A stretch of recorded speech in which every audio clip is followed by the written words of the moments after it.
applicants in Atlas are kept completely separate from your database. Nobody gets added unless you decide so. And before you even look at them, Atlas has already graded them against your job description. Let me show you. We're in a project within Atlas, which is a marketing manager at Tesla. And as you can see, we have already provided Atlas with a job description.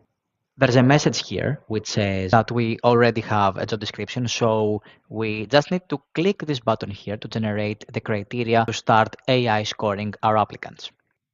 That's why I'm going to go to sourcing, then to applicant section. I will now generate the criteria from the job description we have given to Atlas. And Atlas has successfully generated a criteria. So here are the criteria. We have required, preferred, nice to have, and below you can see the job description for our role. We can also recreate the criteria if we want to, and then we can also tweak them, add hours, or remove some of them. Now, let's go and upload some resumes on Atlas and start scoring our applicants. I will hit that button. Now I have uploaded 3 CVs, and now Atlas is starting to score them based on the criteria that it extracted from the job description. And now, after a couple of seconds, Atlas has provided us with the AI score.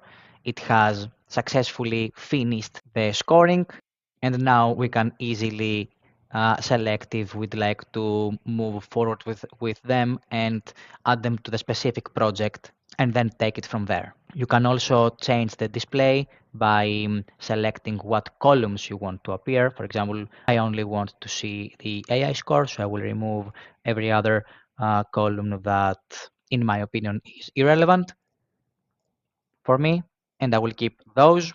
And then I will select only Alejandro, who is the right fit, and I will accept them and add them straight to my project, the marketing manager at Tesla. With the other ones, I can also reject them, and there are a couple of options where you can reject them by sending a rejection email. There are some templates that you can save within Atlas and send them instantly, but generally, this is how it works. Very simple and straightforward. In short, that's what AI scoring means in practice. Not another filter to set up manually. Your job description is the brief and Atlas does the screening. So when a candidate comes through, whether you uploaded their CV or they applied through a job board on LinkedIn, they land in the system and Atlas is already working out whether they fit. That was a short glimpse of how applicants work within Atlas. Hope you enjoyed the video. If you have any questions, please feel free to reach out to me. I'm more than happy to answer your questions. Bye.